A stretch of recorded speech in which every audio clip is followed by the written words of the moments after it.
What's up, guys? Welcome into Good Morning Lambeau. My name is Clayton. You can check us out on packernet.com. You can find me on Twitter at Packers_access. You can email us at PackersTotalAccess@gmail.com. You can text us at 865-658-5824. I'm joined alongside Tim live in Green Bay. Tim, how you doing this morning, pal?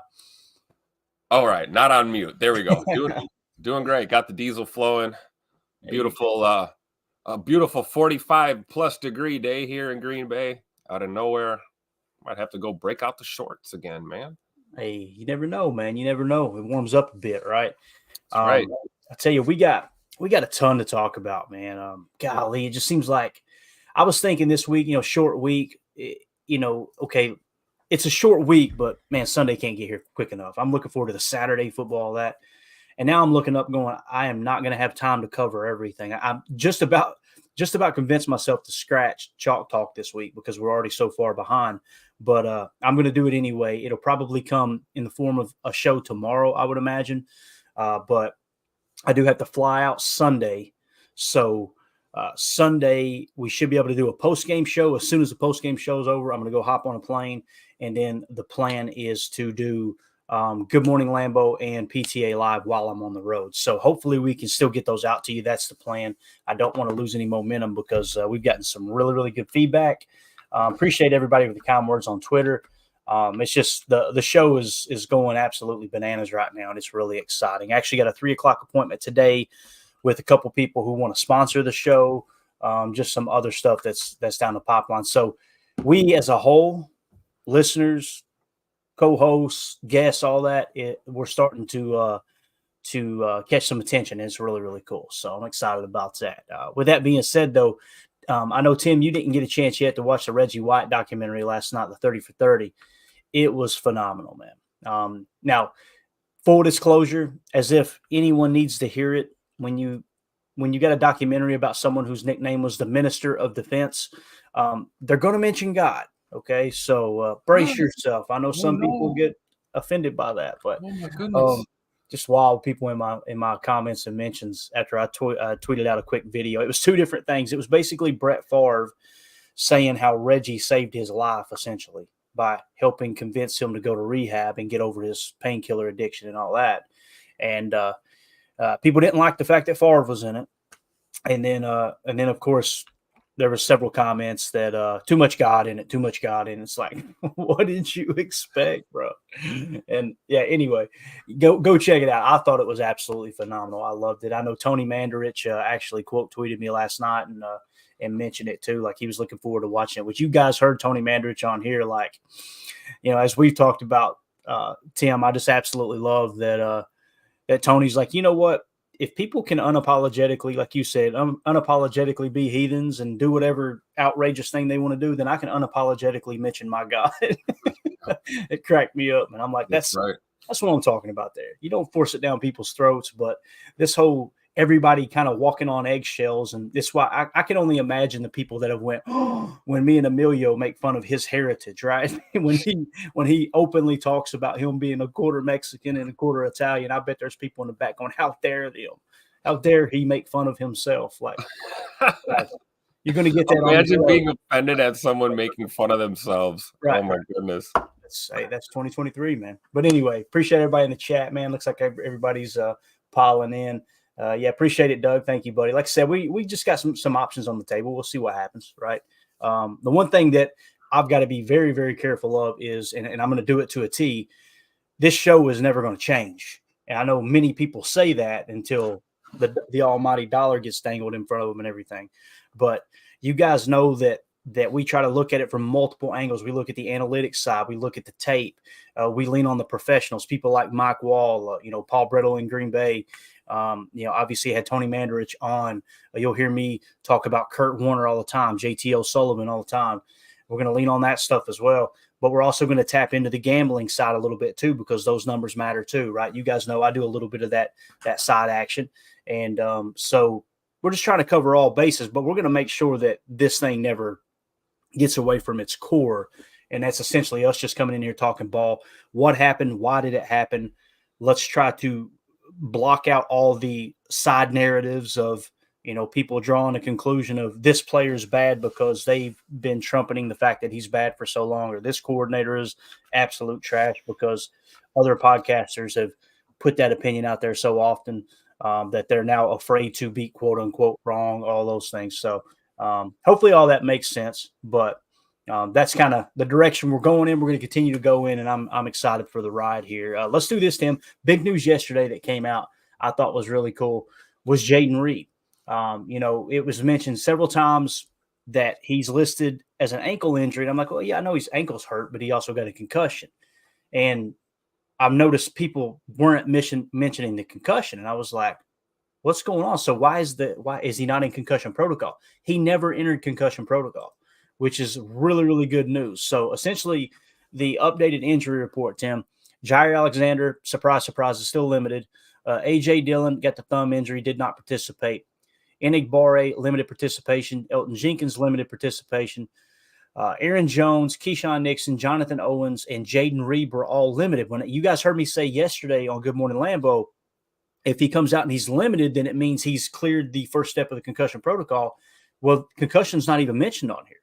So he evidently, they tested him. And if you'll remember, that happened during the 2-point try. So the offense never came back on the field, right? So they tested him for a concussion, but he did not have a concussion. So he does have an ankle injury, so there's no guarantee he's going to play. But we actually got to hear from him, Tim, in the locker room. I think it was yesterday. Let's kind of see if we can read between the lines. You tell me, because maybe I'm reading too much into it. You tell me whether you think he's trending in the direction of playing Sunday, or do you think it's just a little false hope on my part. But here's Jayden Reed in the locker room. Tim, when we get back, I'll ask your opinion on the injury report and all that stuff, man. Here we go. Obviously, but how important is it, you think, for a team? And again, I've got the volume cranked all the way up. I apologize if you can't hear some of the questions. Hopefully you can hear what Jayden says. This young to get A, into the playoffs, and B, potentially some playoff experience. Yeah, that's always our goal, to go 1-0 every week. So, it will be a, huge accomplishment, just to win out, be able to play in the playoffs for my first year, being in a National Football League. And, that's our goal. Our goal is to get to the playoffs and, do as much as we can, be successful as we can. What was the messaging, early on this week is obviously having another home game against the Buccaneers and try to wipe what happened on Monday? Yeah, the biggest thing is just, getting our bodies back and, focusing on the plan. We just had a lot of mental reps out there, so, just carrying that over. More at home, whether it's going over film, digging to the plan a little more and, just staying locked in on the plan so we can go out there and play fast on Sunday. How are you feeling? How are you feeling? Definitely sore, Yeah. Definitely with a quick turnaround. That's just how it goes in the league. You just got to, learn how to manage your body, take care of it, and get back to work. Ankle okay? Yeah, I'm all good. Okay. Yeah. You all seem to kind of clean up a lot of those mistakes during that win streak, and then it kind of crept back on Monday. Now with a quick week and a quick turnaround, does it kind of require a reset, sort of, or is it just sort of flush it kind of thing? I just think just continue to follow the plan like we have been, prepare the right way, and, I don't think there's any drastically different thing that we have to do, but just to, prepare the same way as we have the previous weeks. Every week going to be different. So You guys are 1-2. You and Tampa. All right. So you heard him kind of mention the injury there. They brung it up. To me, it sounds like he is trending towards playing, Tim. They're probably going to rest the ankle this week, get that healed up. Did you hear it the same way? Obviously, nothing mentioned about the concussion. I think we're correct in that assumption that he never did even enter concussion protocol. They tested him. He didn't have a concussion. Is that kind of the way you're reading it too? Yeah, I think, when we hear that word, that's the boogeyman word in the NFL, and we got to take that seriously. So I think when we hear or see what happens on the field, right, he slams himself in trying to score there on a 2-point conversion, and everybody else gets up except him. And you hear the concussion word thrown around. And when we hear being evaluated for a concussion, our brains right away go to, oh man, he's concussed. He's in the protocol.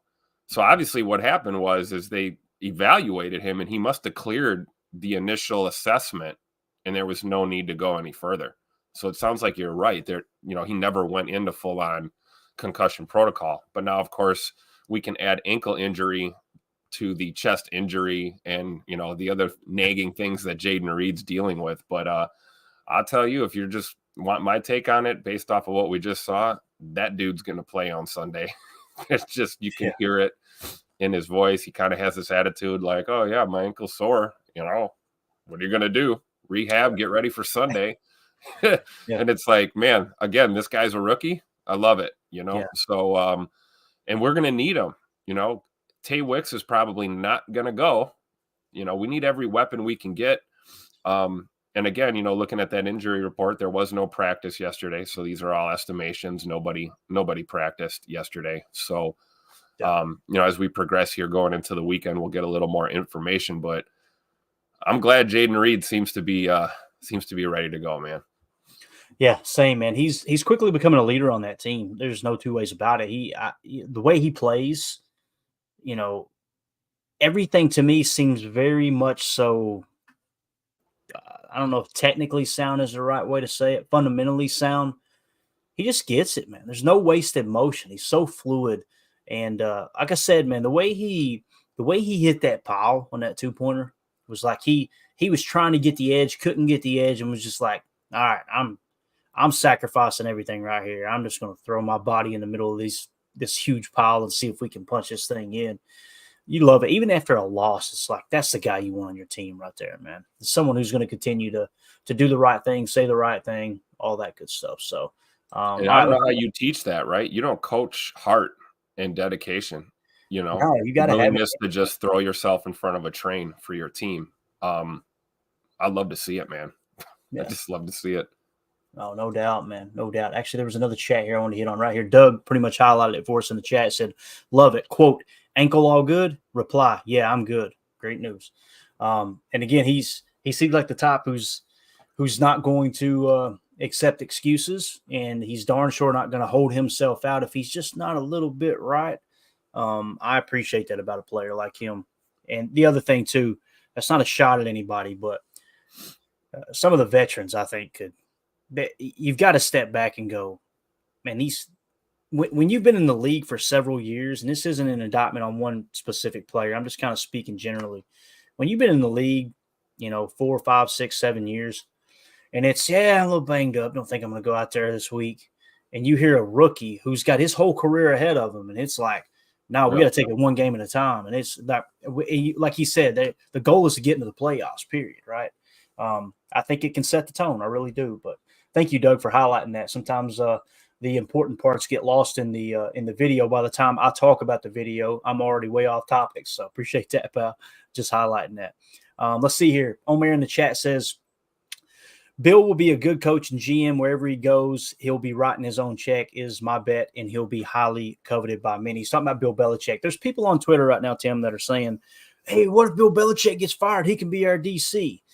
Guys, let me explain something real quick here, okay? Bill Belichick, if Bill Belichick does not retire, he's going to be a head coach and general manager somewhere. So I don't mean to try to sound like I'm at the top of the mountain going, listen to me, people. Anything can happen. I got you. And he has the utmost respect for the Green Bay Packers. He's been very, very open about how much he respects the history, tradition of the organization. But it's funny, Pat McAfee got raked over the coals because he made a comment on College Game Day when he interviewed Bill Belichick or helped interview Bill Belichick. And it's like, Pat's off base here. Bill ain't getting fired, blah, blah, blah. 2 days later, the report comes out that Bill and the Patriots are, parting ways. So I know everybody likes to dogpile on McAfee. McAfee tends to be correct about 99% of the time. It's almost as if he used to play football and right. That he knows guys in the league and he's got, right, maybe more information than the average guy. Isn't that strange how that works? Yeah, and then at the same time, right before that, Dan Orlovsky said, he said, well, I'm hearing there's already an arrangement. And Pat was like, what do you mean by that, Danny O? And it's, well, I'm hearing that the team has already been selected. I'm telling you right now, man, to me, it feels like Bill, if you had to say, Clayton, put money on one team, where's Bill going? I would say it's the New York Giants. That's the only team that I've ever seen him get emotional about. And it was in A Football Life, 2-part series They followed Belichick and the Patriots around for a full season, and they were playing in Giant Stadium. It might have been a preseason game, regular season game, whatever it was. And he got emotional down there next to the old meeting room. And he's like, just a lot of good times here. He has the utmost respect for the Mara family and Mara, however you want to say it. And, you know, it's just one of those things that's the team that pops up to me. If Danny O is right and the team has already been selected, I think it would be the Giants. Now, that looks bad for Daboll. Ironically, Daboll used to coach under Belichick. You know, he kind of has all of his offense and defensive philosophies from him that he took to Buffalo and then brung it to, obviously, New York. That could get a little dicey with them creating a little momentum. But I'm telling you right now, if the Mara family has an opportunity to have Belichick as their general manager and coach, they're going to jump on it. At his age, 72, 73 years old, Tim, I'm 41, and I barely have enough energy to do 2 podcasts a day. I don't know how these guys do it, man. Like, you talk about love and him and Pete Carroll, man. I mean, Pete Carroll, you know, pushing 80 going on 25, you know, like absolutely wild, man. And the young guys, you wonder why those players love playing for him, just because he holds on to that youth, man, and he can still connect, you know. And I think Coach Belichick's a little different, got a different style, you know, but certainly well respected. And those are just rumors. We don't know, you know, and I'm sure nobody's really confirming anything, plus tampering rules and those kind of things. But I would definitely anticipate, if in fact Coach B is going to continue to, you know, coach and not retire, my money would be on he's not going to an AFC team for sure. It's probably going to be a team in the NFC, which kind of lends a little credibility to the thought of it being the Giants. So, and, you know, we'll see. Nothing but respect for Coach Belichick for sure. We got Emilio in the chat, says burritos rock. Listen, Emilio. I'm telling you, man, you're going to upset people making little side jokes about you being quarter Mexican. They're going to get upset. Watch yourself, okay? Good to see you in here, buddy. Hope you're staying warm out there if you're working this morning. 2-0 for this in the chat. Said I get all my tape information from Ballin back in the day on Packernet After Dark. I don't know if you guys understand what he's talking about, but there was a caller that called in on Packernet After Dark regularly. Or no, I think he ended up calling in, but he and Ryan Schlipp were going back and forth. And I'm telling you, it was exhausting. It was good radio. Tim, you probably wouldn't have liked it. You probably would have turned it off because you're very like, I need information. I need this. They just talked in circles for like 2 weeks. And you either loved it or you hated it. And I'll be honest with you, man, I'm out there on the grind during the work week. That was during the summer months and everything. And I was just like, man, this dude, it was literally, well, here's my point. And then Ryan would go, well, I understand your point, but here are the facts. And then he'd go, well, I understand your facts, but here's my point. And then Ryan would go, yeah, I know you've already said that. Here are the facts. It was phenomenal. So yeah, 2-0 for this. If he does break any tape down, man, let me know. Send that my way. I could use that brain damage for sure. And I'm sure he's a nice guy. What's funny is I agreed with him on some of his takes. I was one going, he makes a good point there, but they never got anywhere with trying to collaborate and go, okay, here, gotcha. I understand what you're saying. Anyway, Randy says, good morning from California, man. Hey, good to have you in here, dude. You know, we met some Packer fans from California last year. Mandy and I, we were on the shuttle back from every time somebody's from California, I don't know why, but I want to do this, you know, thinking they probably surf or something. But in all honesty, a large portion of the state is very country. It's very, you know, but anyway, we're on this shuttle back from the Lodge Kohler to the airport to fly out of Green Bay. And they said, hey, where are you from? They heard my accent. And I said, we're from Tennessee. And they said, hey, we're thinking about buying some property down in North Carolina. I went, oh, that's cool. Yeah. And I said, where are you from? And he said, California. And I said, oh, cool, man. Awesome. And somebody behind me said, well, don't bring your politics here. I went, oh, Lord. Right. And look back, you know, whatever. Don't bring your politics, says the person bringing politics into right. Way. But it was funny because that guy said, whoa, listen. He said, everybody thinks everyone from California think the same way. He said, trust me, we tend to lean towards Brown County than what you hear about on the. It was just hilarious. Listen to that conversation go back and forth. I'm just like, get me to the damn airport, please. But that guy was like, we are as country as you guys up here in Brown County. Like, it was funny hearing that tape because, again, the stereotypes, right, Tim? Yeah. I hear It's so California and true. I go, surf's up, all right. This guy's like, no, dude, we're from the mountains of Northern California. Yeah, NorCal is a different. It might as well be its own state. I believe there was actually a push to try and make that happen for a while. They wanted the northern part to be its own state. But I actually spent some time out there, and I know exactly what you're talking about, and definitely a lot of Packer fans. But much like much like the state of Illinois, my southern neighbor up here, that's a great big state, and it doesn't all go the way of Chicago. Much like California is not just Los Angeles and Southern California. And it's true. You can definitely see a lot of different vibes as you take a ride up the one and go north in California. Definitely interesting. Great people up there too, man. Yeah, Sure. no doubt, man. No doubt. Those people were awesome, and they were really excited about possibly moving down here into North Carolina, which we're kind of right on the border of like 3 or 4 states, so where they all 4 meet. But anyway, Andy in the chat says, sheesh, we're down to scraps on offense now. Love is going to have to elevate. Yeah, and he's kind of continued to do that. We mentioned, I think he's got 9 touchdowns and 1 interception in the last 4 or 5 games, whatever it is. And when you talk about the weapons he's had on the field, he's kind of already done that, Andy. That final drive, I mean, when you look at it, he had to lean on Heath to score 2 touchdowns, although one didn't count, but he made it happen there at the end. That's the other thing too. Everybody's talking about, like, if the New York Giants don't go down and score that 3 points, the narrative is totally different, Tim. Like, it's look at Love getting it done in the clutch. The Packers are legit. They escaped the trap game. They can win that kind of game now, right? Earlier in the year, you couldn't say that about Love. He was throwing picks on that final drive, right? He was throwing picks in the end zone. So it's cool to see him very much so kind of, turn the corner there. It's awesome. Absolutely awesome. So let's see what else we got here. Margin Cron in the chat says, rumors swirling the internet that Kraft in long sleeves has superpowers. Flexing emoji, bunny rabbit emoji, 100 emoji.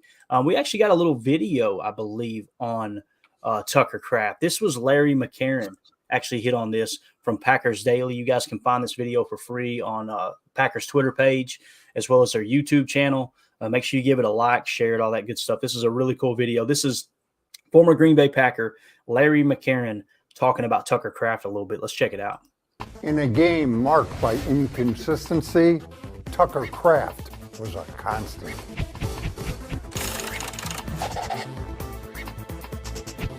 Very first play of the game, Jaden Reed on the jet sweep. Here he is, here's Tucker Kraft. Now this is hard to do in the open field. Not only block the man, but bury him. Now there's a guy ready to play. Tucker was targeted 4 times and he had 4 catches, 3 of them going for first down. And the thing about this play is play style. Tucker makes a catch and then he lowers the shoulder on the tackler. There is no doubt about it on this play who is the hitter and who is the hittee. Back to the running game. And Tucker is working against Kayvon Thibodeau, one of the Giants' best players. And on this round, he has to hold the block like forever.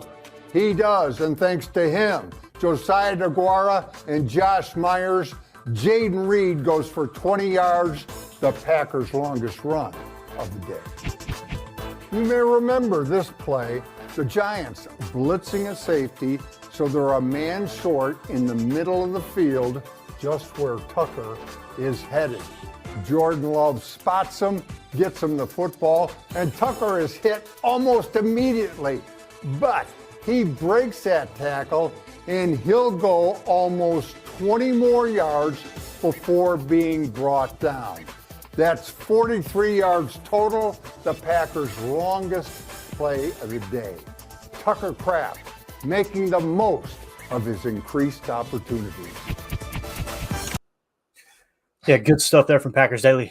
Tim, man, this is what we talked about. This is why Goody didn't want Mercedes Lewis in the tight end room. We all disagreed with that because we thought that veteran leadership would help these guys come along. But if if you're playing for the playoffs, Musgrave goes down and he did beat Mercedes Lewis out, Mercedes Lewis would probably be playing right now. Instead, you got Tucker Kraft, and man, he really showed up on Monday night, didn't he? Yeah, I mean, and of course on that run play, Josh Myers runs right into him. But I don't know if you caught that. Yeah, we did. There's, And there's it's Tucker funny. blocking, and there's Josh trying to pull and runs right in. And all the Josh Myers stands are literally showing that one clip of the reverse where he got downfield and blocked 2 people. Great play. But they are not talking about any of those other plays. Yeah. Funny you noticed. I noticed that too, though. But as far as Tucker Kraft, man, he's got the size, right, to be a good blocker. It's just, can he technically learn how to block, right? You're starting to see that improve, Tim. That's huge, man. It's huge for them to be able to lean on him more in the future. All I can think about every time Musgrave would make a play, and now with Tucker Kraft filling in for Musgrave, was back during training camp. I don't know if you remember us talking about this. I'm sure you do, Tim. But LaFleur said he was leaving the facility one night, and they were the last 2 people there. They were in there watching tape together, Musgrave and Tucker Kraft. So it's pretty cool, man, to see these young tight ends want to step up, and it goes hand in hand with Jaden Reed, what we talked about with Jaden Reed, right? Yep, and it's also Tucker's willingness to do the dirty work from very early on, special teams, and contributing in the run game, blocking, pass pro blocking, things like that. And then you have a teammate go down, and you're the first one that gets the opportunity because you were there and willing to do the little things that get you on the field as a rookie. It was evident very early in training camp that, Luke Musgrave was going to be tight end number 1.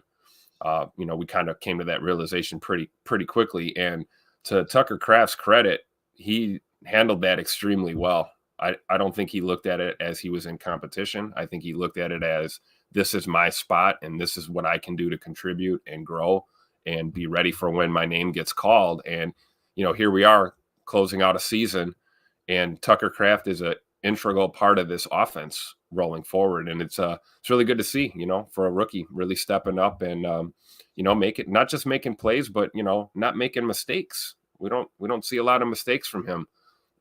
Just like we don't see a lot of mistakes from Jaden Reed. The comparison is true. We got a lot of rookies on this team that are, exceeding expectations, we'll just say, in their rookie season for sure. Yeah, definitely, man. Definitely. Let's see here. Omer, was it Omer in the chat? Who was it that said this? Here we go. It was Derek K. Okay, he said, good morning, Omer. Man, I don't want to be 8. I don't know what he's talking about there, but I called that John Money thing. If Matt LaFleur doesn't even want him to travel, he's trying to get rid of a distraction. And then let's see here. Nick goes on, or I'm sorry, Nick says Matt LaFleur doesn't want him to travel, ? And then Doug comes back and says, Nick, that was my takeaway. Matt Schneidman asked Matt LaFleur about Jair not traveling. Matt LaFleur said it would aid in Jair's, quote, recovery, yet Watson, who was already out, went to New York. And then let's see here. Badger Trio said we might have one of the best offenses in the NFL in a year or two. And we'll get to the Dillon comment here in a second. So back to the Jair comment. It is strange. And I never really understood that players not wanting to travel unless it's an injury where you don't want something to swell up. The shoulder thing, I don't think that's the case. Typically, it's ankles, knees, stuff like that, where you've had invasive surgery. So I understand you not wanting a player to fly. But, yeah, man, it's just, Tim, the more time goes by, man, it kind of feels like there's something there. It sucks, but it feels like there's something there behind the scenes. It does, but I wonder how much of that is fueled by our own speculation and not knowing what's going on. I can tell you from this is not speculation. Players don't travel when they're injured sometimes. That's not an abnormal thing. And as far as Christian Watson, we have 2 different guys dealing with 2 different types of rehab, different injuries. They play different positions, I wouldn't read too much into that unless we're hearing something like that. I haven't heard Matt LaFleur say that he asked Ja not to travel with the team. I haven't heard that. And it could be because of rehab, depending on what you're doing. You may not want to travel. It may just be a scheduling thing. If you're better served to get yourself ready coming up here, we have a short week. Maybe it made sense for him to stay back and just continue to work if you can't contribute on the field. I'm not saying that there couldn't be something there. I'm just saying I haven't seen anything that concrete to make me think that. So Yeah. It's like there's smoke. There's quite a bit of smoke. It's just not thick smoke. You know what I'm saying? It's like a little spot here, a little spot there, and you're going, okay, is there something to that? But no one will put their name on it, right? Like I said, Matt Schneidman kind of hinted at it. He didn't say, hey guys, here's what's going on. That's why I stopped short of convincing myself that there's something there, because I just don't see it, you know. No, completely agree. As it sits right now, that's the way I would have to gamble in that regard. Chris in the chat said, love mornings where I can work from the home office and enjoy a cup of coffee and good morning Lambeau live. Man, I tell you, it feels the same way to me, Chris. It really does. I'm sitting up here having a cup of coffee, talking ball with buddies. That's pretty much all we're doing. And it is awesome, man. It's I never thought I would enjoy this as much as we are, but it's been a great time for sure. We appreciate you hanging out with us. See, 2-0 for this in the chat says, anyone else notice Dillon has been running harder since we've gotten tape on Tucker Kraft? Definitely not a coincidence. I tell you, that stuff does spill over a little bit. 2-0 for this. I believe that with everything in me. When you see other people putting their bodies on the line, it's like, all right, I need to step it up a little bit. That guy's a little more intense than me right now. He wants it a little more than me right now. I want to be there for my teammates. You kind of see, I think you've seen that with this team too, try to rally around Jordan Love. They've seen him being criticized right before he even took a snap as the starter, as the legit starter in a full training camp and all that. It seems like they were kind of rallying around him and trying to pick him up. Like, man, he's got to have the weight of the world on his shoulders, replacing a 4-time MVP, first ballot Hall of Famer. So I think there is something to that for sure. But since you brought up A.J. Dillon, we've got a quick video from Brian Baldinger. You guys know you can find him on Twitter at Brian Baldinger, I think is his Twitter account. If you just search Brian Baldinger, it'll pop up. Former NFL player, 11-year vet. He's doing his own little breakdowns. It looks a little janky because he records it on screen from his phone. But if you'll focus, you can still see everything fine. The production quality isn't great. But him doing it this way allows him to get this stuff out so quickly. And I'm telling you, getting 11 years of NFL experience from tape and saying, okay, here's what we're seeing. This is a really cool breakdown of A.J. Dillon. Let's hit it. Sometimes you just need one play to show what a player can do. Like A.J. Dillon has had to shoulder the load with showtime out, and he catches this check down over the middle right here. And here comes the safety, Jason Pinnock, at him, and he makes a miss. All right? Then he gives a stiff arm to McFadden. Then he turns the corner. He's like, all right, who else do I got? How about if I drop my right foot and my right shoulder? Bam! On Xavier McKinney. Drop my right foot and my right shoulder on Deontay Banks. And I take on the whole defense. It's kind of what A.J. Dillon has been doing for the last month in this Green Bay offense. Yeah, and the big thing for me, Tim, he's come alive in the passing game.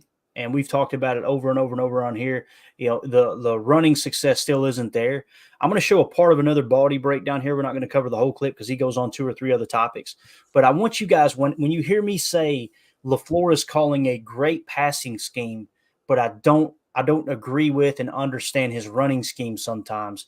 This started really early in the season. He got away from it, and now he tried to go back to it a bit.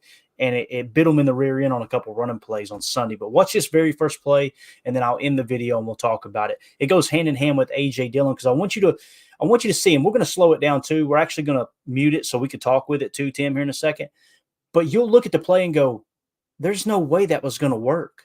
You're reducing your hat count to defenders who were close enough to make the play in the backfield. This is why I don't watch the tape and go, man, A.J. Dillon ain't it. I watch the tape and go, what the heck are we doing with this blocking scheme? But let's watch it here. Let's drop in on Kayvon Thibodeau here because sometimes you just start reading stances. You get a feel for things. You start anticipating, like a backside guard tackle pull. And you just follow the tackle and you replace and you take down A.J. Dillon for no gain. All right? It always kind of. All right, so we're just going to play that part of the clip a couple times here, Tim. You can still hear me, right? Yep. All right, so watch this. When you're talking about hat count, this is obviously designed to be run inside, okay? When you look at your hat count right here, imagine if you just left the guard and the tackle in the same spot, okay? I know you can't see my cursor right now, but imagine Zach Tom is just going to block number 5 there, which is Thibodeau, okay? Look at the hat count you have right here in close quarters if you just ran the ball up the middle here. Now, I want you to watch him pull, and look how you immediately lose the hat count. You got a guy coming across. Notice the guy coming across. When you're doing that pre-snap motion in a running play, you're looking to displace the backers and the safeties a bit. Notice the backer didn't move. So you're losing a hat on that side where you could have kept the edge a little bit more under control. And now you can have Ben Sims block down with Zach Tom and help out there. But watch this blocking scheme. Watch Tom. Okay. He's just going to get a little shoulder on him and he's going right by him. Right. So look at this. Like, what are we doing? Right. You're leaving Kayvon Thibodeau to block nobody. Right. Like, who's over there to block? You Right. just left the guy that you should be blocking. Yeah. And on top of that, a couple things here. Look at Josh Myers. Watch Josh Myers. All right, he's going to fill it off. Right? Look, he didn't block anybody. Nope. So when people right, and who's Zach Tom going to replace? Right, exactly. He's going to fill that. It's like we got. What are we doing? We're making this way too. What the hell's going on out there? Exactly. This is what we're talking about when you turn on tape and go, why? Like, just imagine this is just a straight blocking scheme here. Let's just say it's inside zone. Okay. So imagine Sims could help double on Thibodeau 241, right? You could have 76 and Josh Myers double to the nose if you're running duo and get to the inside of 41 or go looking for work, right? And I want you to imagine that's the play call here. And imagine the wide receiver is staying put with the motion. Therefore, that edge defender on the opposite side is probably going to stay at home too. That's the whole purpose of the nasty splits. But when you walk him over and nobody moves, imagine, again, Tom's going to block Thibodeau. Sims is going to help with Thibodeau. Imagine the receiver stayed at home, so Sims doesn't have to help on the main outside. Let's just say this is an inside zone run. Look at the hat count you would have in this situation. Yeah. Like, imagine that. Thibodeau gets washed out. Myers is going to get to the second level and hit 41, and A.J. Dillon's hitting that hole wide open. Instead, you have absolute chaos. Yacht's doing a great job on that play, too. Yeah, like it's frustrating for me because, again, I know some people want to criticize A.J. Dillon. I haven't seen many people in our chat, but I've seen it across social media. It's like, man, because all they do is they go to the box score and look at the stats and go, A.J. Dillon's trash. Show me the running back who's picking up yards on this play right here, Tim. Tell me who in the league is going to turn this into a decent game. Well, Barry Sanders retired a number of years ago, so that would be my only. The only back I ever saw consistently make something out of nothing on a weekly basis. So yeah, I don't see anybody doing that. So that's setting yourself up for disaster. Right. And that's the frustrating part. Like, that's what I'm talking about. When you look at the passing game, we're running a heck of a passing scheme. It is really pretty to watch unfold. Unfortunately, the Love's inaccuracy in the first half really put us behind early, but the running game, like, we're right back to doing what we were trying to do the first few weeks. Listen, the running game never caught complete fire, but there's been a couple of times when they just run inside zone that AJ busts through, lowers his head. He's doing everything he's supposed to do. And, like when you look at the PFF grades, I think he was graded out as the 18th highest graded running back across the league this year. So it's not like he's playing backup quality football. He's right there in the middle of the pack as far as the best running backs in the league there that you would consider quote unquote starters, right? And I know there's different roles that come with different backs. I got you. But when we talk about the tape, that's what we're talking about. Kurt Warner put this out. Someone tagged me in a tweet. It was very humbling. They put me in a group with like Kurt Warner and several other different players on tape breakdown. Feels really awkward to be mentioned in that group. I don't think it's in no way, shape, or form justified, but I thought this was cool, the two screenshots he put up here, okay? Kurt Warner said, as you all know, I really don't like when people make assumptions based off of box scores or narratives without watching the tape, or narratives like Josh Myers is great, or like Jordan Love is trash, or Joe Barry is a horrible DC, right? Those type of things. They're not even watching the tape. They're looking at the box score and go, we gave up 200 rushing yards. This guy sucks. They're not even understanding what happened. Why did it happen, right? I really hate when players are blamed for things not their fault, but it happens every week. Another tweet, he said, always fun to hear people rip someone or something and then show you them the tape and they come up with a completely different take to explain their point. It's one of the problems we have. People will fight for their narrative even without actual analysis to back it up. Hashtag why we do this. So if I could kind of put in a nutshell, Tim, what we're trying to accomplish on this show geared around the Packers is that right there. What happened? Why did it happen? Remove all bias, remove all, somebody tagged me the other day, said, I think Clayton's finally getting it about Joe Barry. I'm like, how many times on this show have I said, I don't think Barry is a great coordinator? I've said it over and over. Joe Barry apologist. But when you show the tape and say, "Ugh, this ain't scheme, guys. Dude missing tackles. That dude blew his coverage." It's, dude, get over it. Joe Barry's horrible. I'm like, what are we doing? Like, I didn't say he wasn't a bad coach. I'm simply showing you what we're seeing on tape. It's exactly what Kurt Warner's talking about with narratives being drawn based on those things. It's just important. It's important to understand what happened. Why did it happen? I still don't understand everything. I still don't. Yep. But every day we're looking at the tape going, okay, that makes sense now. That right there makes sense. That's the whole purpose. So hopefully that makes sense. I thought it was cool, though, that Kurt Warner kind of pointed those things out. Something else that kind of popped up. Tim, you got anything to add to any of that? Any thoughts, comments, the A.J. Dillon, any of that? Real quick, Kurt Warner's elite status. So I'm going to defer to Kurt Warner on a lot of these things. Probably be smart for all of us to do that, right? Yeah. So, yeah, I don't know. And then as far as A.J. Dillon, man, that first clip that Baldy had was great when he showed him running, scampering to the sideline and lowering the shoulder. But what I caught at the very end there was AJ took an absolute shot before he went out of bounds, like absolute shot. And then did you notice it looked like the dude threw a grape at him? Because Dillon basically didn't fall over. He didn't get, it looked like nothing happened. But it's like, AJ is, we all know him. He's an extremely likable guy, fits in very well up here, but he is a battering ram, dude. Like you can't underestimate the toughness, because I think there's a little more grit and edge to AJ Dillon than a lot of us realize. And I think it's because he saves it all for the football field. And then when he's not on the field, he's a teddy bear. So that's a dude you want on your offense for sure. But I definitely saw that at the end of the play. Was like, my God, he took a shot there for sure. 9 out of 10 guys fall down or cough up the ball. And he just kind of looked like, did somebody hit me? Yeah. It's just I just appreciate him. And if you're new to the channel, and when Tim says, obviously he fits in really well up here, let me explain what he means by that. John Deere green on a hot summer night. He rode Billy Bob loves Charlene. I'm waiting to get hit with a copyright for Joe Diffie and John Deere green, but I think AJ sings it so bad that it won't trigger the AI to go, oh, that's John Deere green.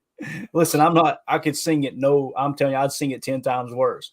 But I appreciate it. I agree. Badger Trio said it never gets old. It really doesn't, man. That might have more shelf life than the ever popular 65%. 65. Oh, that's going to be a close one there, close race. Let's see. Let's go to the chat real quick. Make sure we didn't miss anything. Carly Ray up in here earlier said, and they didn't get home until 3 a.m. on Tuesday morning. That would throw off my rehab schedule. Good point. That, Matt pointed that out too the next day. Like, Matt, so you watched the tape on the plane, right? He's like, oh, you got back at 3 a.m. Yeah, but we have already watched it. He looked exhausted.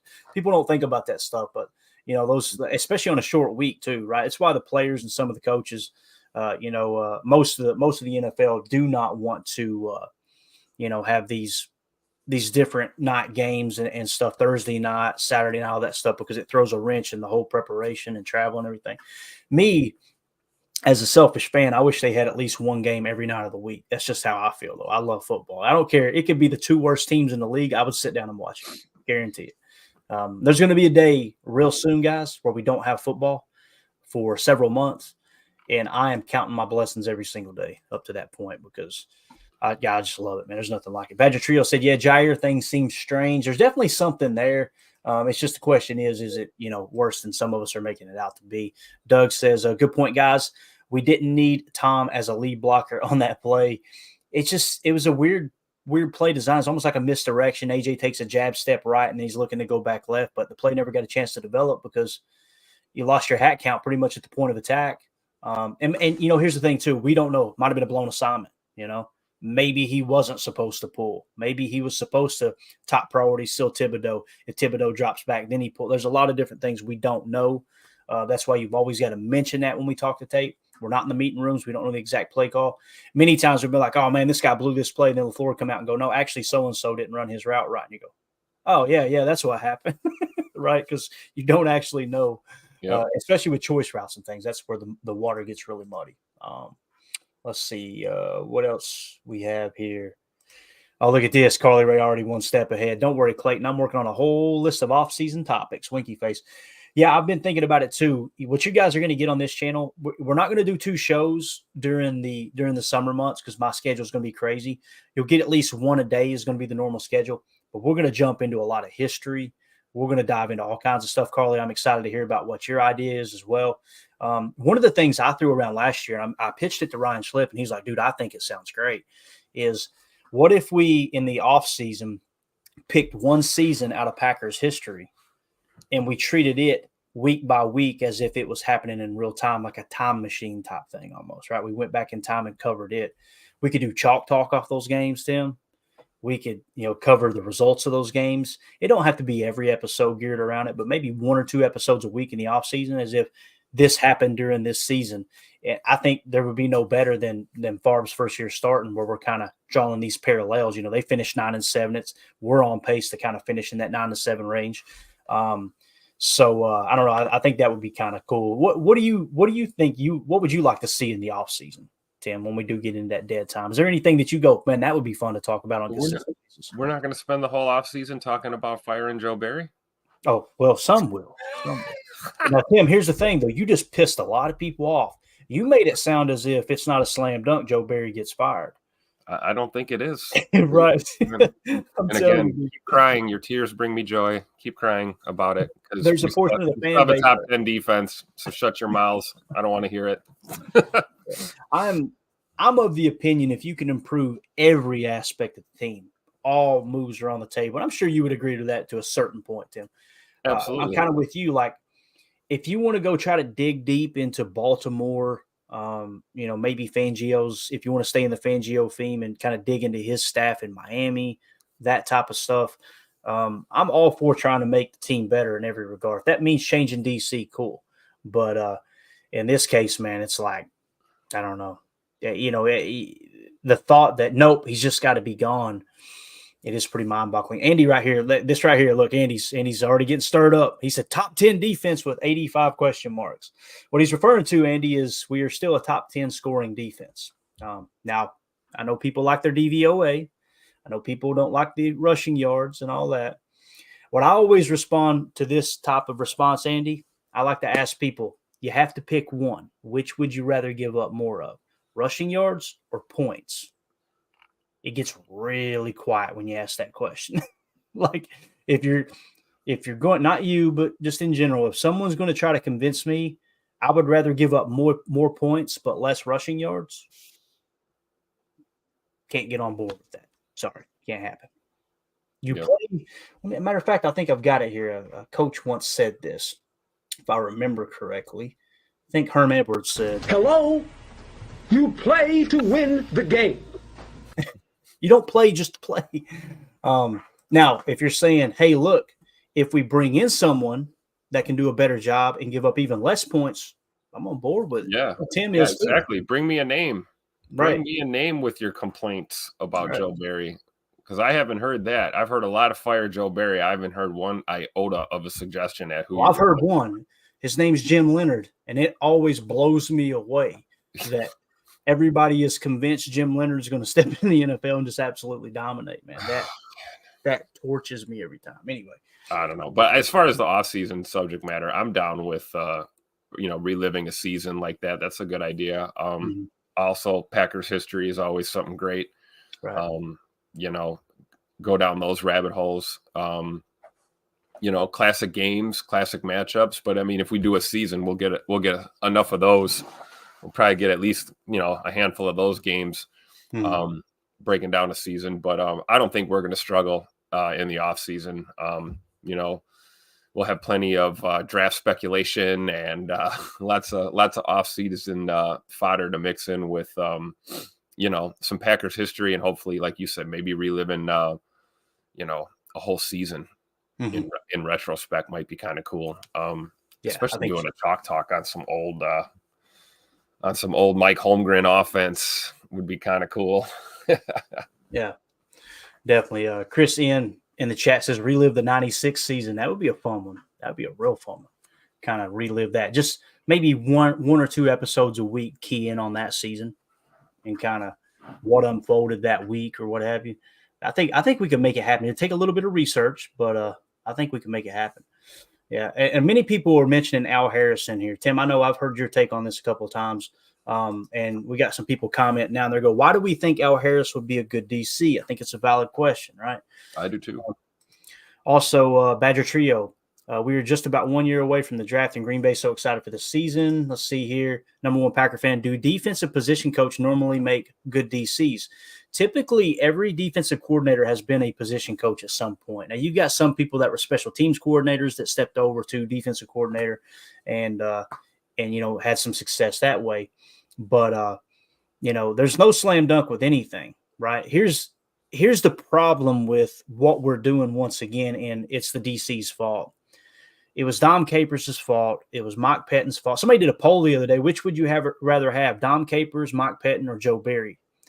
And Mike Pettine won. And I'm like, I remember how people were signing petitions to fire Mike Pettine, and now you want him back. It's like this constant revolving door of emotion of the DC is the problem. The DC is the problem. If this has been going on for 3 decades, ever since 96, this team has not had a really good defense, with the exception of 2010 when they had Dom Capers, who everybody wanted to run out of town 2 years later.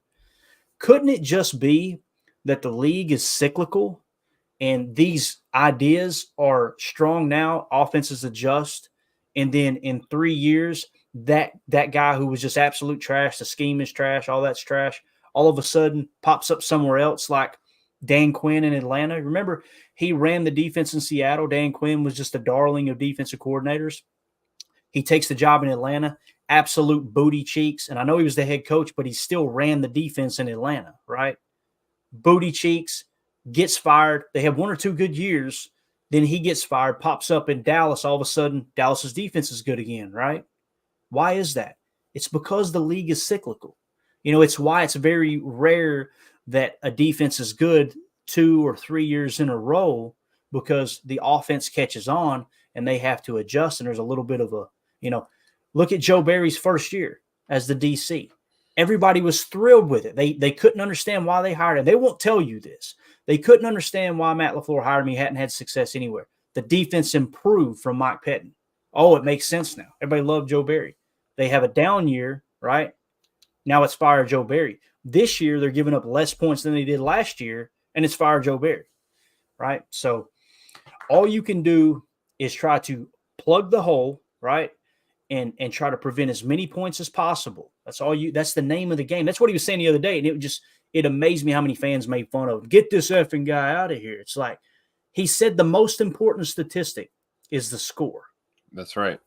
And you would have thought that he was the biggest moron in the world for saying the most important statistic is the score. I was just like, why are y'all mad at him for saying all I care about is giving up the fewest amount of points as possible? Exactly. That's what a defensive coordinator's job is to do. Limit the opposition from scoring points. Right. And like you're right with the whole argument about like running yards or rushing yards. It's like, I can't believe you would want to sit here after a loss and go, yeah, well, they held him to 51 yards on the ground. Right. Yeah, they after did a loss. You know what I mean? Like, oh, we gave up 5 touchdowns, but, hey, at least we didn't give up 100 yards rushing. It's like, I don't understand that logic at all. I will forever agree with Joe Barry in that sentiment of the most important stat is the one up there on the scoreboard when the clock hits 0. That's the most important stat. It is fun to get into the ins and outs of how we get to a win, or how we got there, what happened. But at the end of the day, all those other little stats, I mean, there's a stat for everything now, man. They track everything now. And not all of it's as relevant as we want to believe it is. I'm just going to be honest. Right. Your record is what counts, man. That's what gets you into the playoffs. That's what gets you a chance at running after a title. So, and as far as the Al Harris thing, Al Harris said himself he's not an X's and O guy. He's said that. I'm not really doing the X's and O's thing here. He's not calling a single play. He's coaching. Dan Quinn's there to do that. Right. right? And Al Harris is teaching those young men how to play corner and be a defensive back. You talk about reading receiver tendencies, knowing what a receiver is going to do before he does it, teaching things like that, making those secondary players better. That's what he's bringing to the table. And you notice, boy, that secondary in Dallas, they sure know how to tackle, don't they? And you got to think it's, half technique and it's half having a coach like Al Harris, giving them the ins and outs of how to, anticipate movement in a receiver to put yourself in a position to make a better play. Those are some of the more technical things we've been wanting from our defense, right? Why are guys missing tackles? Why are guys schemed up properly and not executing? A position coach like Al Harris might tilt the balance in our favor. I understand the sentiment of wanting to bring him back to 1265. I'm 100% on board. But the idea that he's going to go from where he's at now to coordinating an entire defense, I don't think he's there yet. But that's not to say that he wouldn't be in the future, And, what it also does too, I think with some of those fans, it creates a little bit of cushion. Like when you bring in a new DC, it's okay. Well, we got to give him a year or two when he struggles, right? So it's like, okay, we don't have to see immediate success right now. But I'm just telling you right now, man, if you're telling me you'll give up less rushing yards but more points, you can't convince me that's the route I need to go. It's just not going to happen. I am of the opinion of bend but don't break. I know it's not a popular one, but that's how you're giving up less points than you were last year. Because here's the thing too, like Randy says it in the chat here. Randy Clever says missed assignments is the current problem. That's what I'm seeing on tape. But Randy, watch yourself, because when you mention that to the Joe Barry haters, they lose their mind. Of course, they're not watching the tape. They're just simply going off of what did this podcaster say was the problem. Okay, we're playing too soft. Okay, soft in zone or man? Well, I don't know. Well, they were playing prevents. Like they didn't play one snap of prevent defense. Well, I swear every time a defender takes a step backwards, it's prevent defense to some people. I don't understand. And, when I played the Matt LaFleur, I try to keep my opinion removed as much as possible. And I'm failing absolutely miserably at it. Okay. I wanted this show to be, hey, here's the topics. Here's what this guy said. Here's what this guy says. What do you guys think? But when I played the Matt LaFleur audio, the purpose was I'm going to leave my opinion out of it. I want to know what you guys think he's saying here. My opinion was he was saying, we got to get that fixed. You shouldn't be playing off the line that far in man coverage. Timeout. Matt LaFleur watching practice. He's at practice, right? We know that. We all agree he's at practice. We also know he's watching tape of practice constantly, right? That's another big thing that many fans just overlook. If he is at practice, watching practice, and he sees the defense, do you think he would make that comment if the defense was lining up like that in practice? The answer is no. His response, in my opinion, I could be wrong, was, I have no idea why he's lining up like that, which makes me think all the way back to last year and early this year, where Jair Alexander basically said, they're trying to convince me to line up closer to the line of scrimmage. I'm not comfortable with it, but they've been working on it. Talked about the new DB coach they brung in from Arizona, I think it was Arizona or Houston, one of those two teams down there in the Southwest, to try to convince Jair to play closer to the line. So you've got players confirming it. You've had Matt LaFleur confirm it last year that we give our players freedom to line up where they want to line up. Now, immediately people go, well, they shouldn't be doing that. I completely agree, but that's on the head coach. That's not on Joe Barry. So when Matt made that comment, he said, that's something we got to get corrected. I think he was saying it as if these corners have got to know when we play man coverage. That's what blew me away, was like, you've got to know in man coverage. There's no man coverage call where you say, hey, guys, let's just play 15 yards off the line. He was literally almost 15 yards off the line, Carrington Valentine. So it's one of two things. Miscommunication from Carrington, not knowing what the defense was called. Immediately people go, well, he should know it. Guys, he's a 7th-round rookie. But we got us a 3rd-round pick for Russell Douglas, right? Right. That could be a rookie seeing things that aren't there. Maybe he's backing up because he's thinking shot play or something that's not happening, you know. So my point is, I think that's what Matt was saying, was really, really simply, we got to get that corrected. I don't think it was him going. I don't know why Joe Barry told him to play.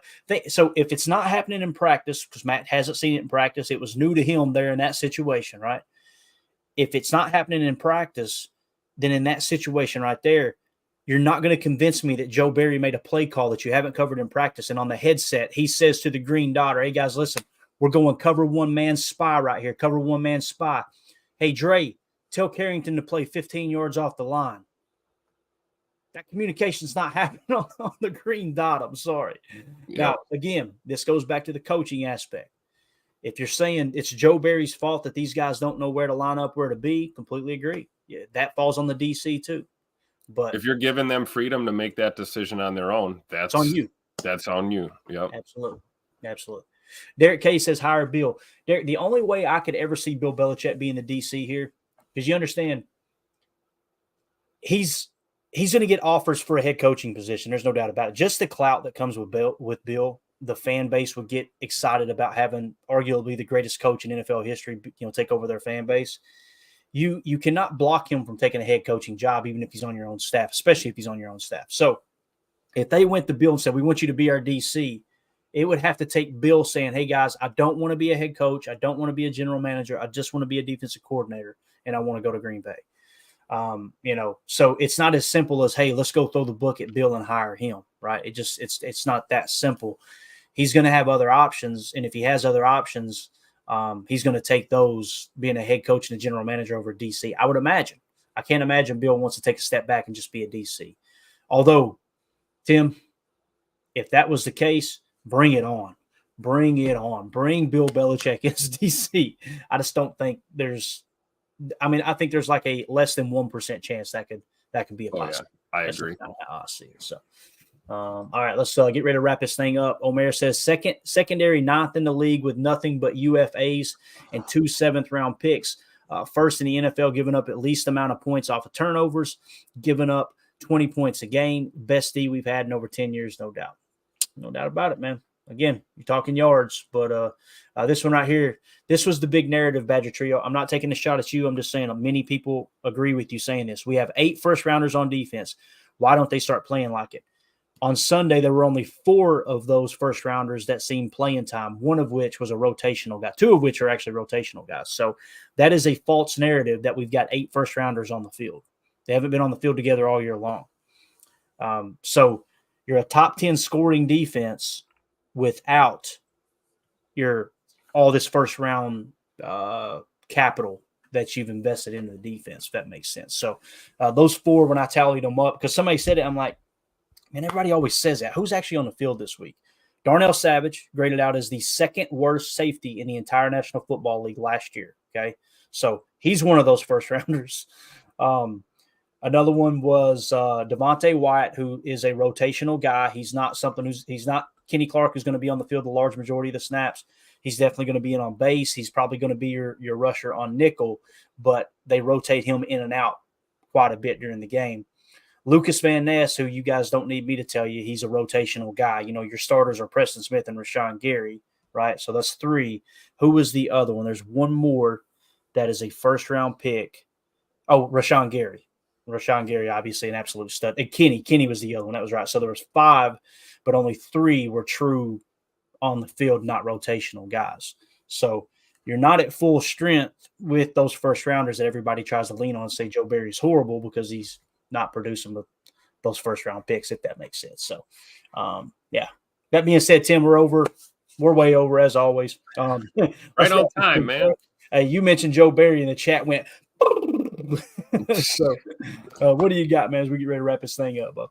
Oh, man, just ready for ball this weekend. Slight chance I might go to the game. Hopefully my wife's not watching right now. But I am scrolling through, looking at tickets right now. Nice. Hey, there's some available, isn't there? Because there sure are. Gave some back, right? Yep, absolutely. And it'd be nice to sneak out and get over there for a game. But no, man, just looking forward to redemption, man. Hopefully this team comes home and gets it done this weekend, keeps the playoff hopes alive.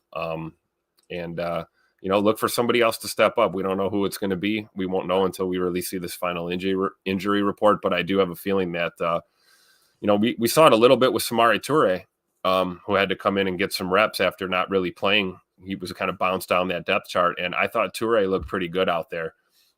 So maybe look for him to contribute if we're down Tay Wicks. So just a lot to look forward to this for the game this weekend, and just excited, man. And looking forward to doing more shows, man. Happy to be here as always. Yeah, definitely. Nick McSwain in the chat said, also just because their friend or their first rounders doesn't mean they'll live up to that. God, I can't read this morning. What percentage of first rounders end up busting? Exactly. It's almost as if you spend a first round on someone, well, we know they're good. Why ain't you doing something with them? That's not the case, guys. I'm watching Ryan Leaf on Good Morning Football right now. You know why he hasn't thrown a football in a while? Just saying. One of the biggest busts in history. Could play football around me in his sleep. Got you. I'm not saying I can do any better, but there are busts every single year. To just say we got 8 first rounders on defense doesn't mean they're good. Yeah. And just because a guy gets undrafted or drafted in the 7th round doesn't mean he's not going to be good. Right. Seen that go the other way too. Omer says 8 first rounders: Gary, Clark, Jair, and Quay. I'd say stars. Savage, Stokes, White, and OVN have not been proven yet. I think that's a pretty fair assessment. Jair, the last 2 years, I mean, if you're going off PFF, just being real, man, ain't look good. How would you grade him this year? That's the question. How would you grade Kenny Clark this year? In the running game, bad.